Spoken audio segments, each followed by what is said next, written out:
Oh god, another patch and another jungle change. Welcome to patch 5.5 preview jungle edition. Today we'll be covering the Cinderhulk enchantment, the Gromp buff, and tanks in the jungle. Alright, roll the clip, Ramus. Okay, what we're gonna do is compare a dry run at super speed because we gotta go fast between Juggernaut Ramus and Cinderhulk Ramus, and let's note the main difference. The purpose of this test is to see the obvious advantage we have with the Cinderhulk enchant compared to the Juggernaut enchant. To do that, we're going to full clear our jungle with both items completed and see who finishes faster to determine which is better overall later on. Right off the bat, we see that Juggernaut Ramus is lagging behind and Cinderhulk Ramus is zooming and clearing at a supersonic speed. In doing so, let's note that Cinderhulk Ramus is going to be healthier overall, have more gold eventually, and be able to accomplish more because he isn't wasting as much time fighting jungle mons. Even though we're just comparing clear speeds after the item is built, and in reality you'll never be able to do something like this, it's good to know the strength and weaknesses of items or champions in a closed environment. So the verdict is, Cinderhulk beats Juggernaut by one full jungle camp in clear speed. In doing so, our Cinderhulk Ramus is able to get to the fields of justice quicker and start contributing to his team's victory faster. Now let's look at some stats. Juggernaut versus the Hulk, Cinderhulk. Currently the Juggernaut enchant gives 500 health, 10% CDR, and the unique passive Tenacity, which is shared only by Mercury Treads and Zephyr. The stats remain the same throughout the game. In comparison, the Cinderhulk gives only 350 health but with 25% bonus health. What this means is that any extra health you gain or buy will get you a 25% bonus return in free HP. Talk about bang for your buck. Furthermore, this has never happened in the history of League of Legends. We now have a jungle item that increases the damage for tank junglers. Cinderhulk's unique passive, Immolate, while in combat deals 16 plus 1 per champion level magic damage a second to nearby enemies. This increases up to 24 plus 1.5 per champion level magic damage a second based on time in combat. To put it simply, Cinderhulk is like a Sunfire Cape that increases in damage the longer you stay in combat, doing up to 50% extra damage. And no, it doesn't stack with Sunfire. Double burning doesn't exist, 840 is not a thing. But not all is guns and roses for our fiery Hulk. Not having the tenacity is the biggest loss. The health we're gonna get later on, the CDR you can itemize for it or use your runes and masteries to accommodate. Building Mercury Treads is your only option to get it back, and it isn't the best boots for tanks because we all know tanks are ninjas. Heavy.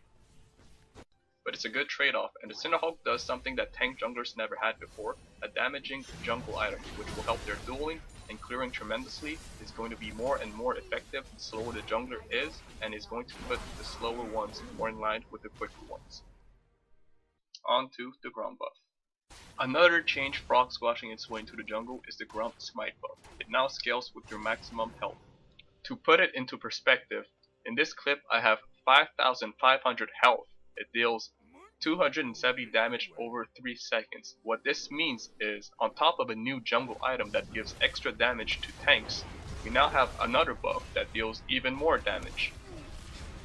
Now let's combine all the previous changes and let's add Thornmail, Cinderhulk, tanks AoE damage, and let the massacre begin. ADC mains everywhere will start to cry because they will kill themselves.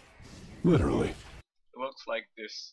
It's like this and like that and like this and it's like that and like this and like that and it's like this. It's like this and like that and like this and it's like that and like this and like that and it's like this. It's like this and like that and like this and it's like that and like this and like that and it's like this.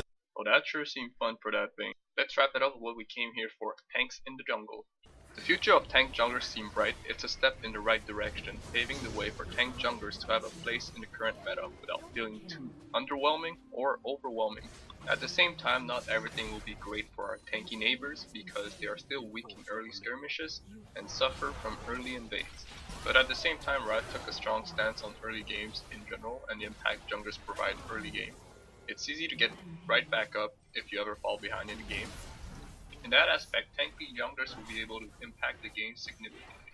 Look out for Sejuani and Nautilus because they're going to be coming in hot. Nautilus mainly because they buffed his E, it's on a really short cooldown, and also Sejuani because she's already good this patch, the next patch will make her even better.